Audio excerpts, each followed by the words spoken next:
Türkiye'nin ilk deneysel test pilotu Sayın Murat Özpala'nın katılımıyla gerçekleştirilecek olan Hayallerimin Hür Kanatları başlıklı Bilim Kafe etkinliğimize hepiniz hoş geldiniz. Asla ikinci sınıf vatandaş yerine olmaz. Bilim yapmak zorundasın. Yapay zeka bilim yapamaz. Bilimi siz yapacaksınız. Tamam mı? Böyle düşün. Bunları sağlayan işte uçağın üstündeki o potlar. O potlar önündeki arazi engellerini falan hissedip seni uyarıyor. Çek diyor, işte tepe var diyor, tel var diyor vesaire. Ama ana kökler ta nerede? Orta Asya'da.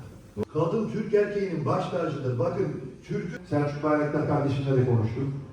Aynı kafadayız bu anlamda. Bu çok değerli bir şey. Bunun farkına varmanız lazım. Kökler gerçekten nedir? Nerededir? Takip etmeniz lazım kökleri. Ancak o zaman gerçekten göklere yükseleceğiz. Siz uçacaksınız. Sizin kanatlara ihtiyacınız var. Uzaklaştığı oranda da cazibesi artan ülküler, mefkuleler.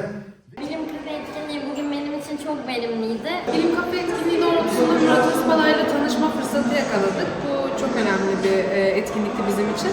Onun hayat hikayesini dinledik. Kendi kişisel gelişimimiz için de çok katkı sağladığını düşünüyorum. Aynen öyle. Hemen geçelim.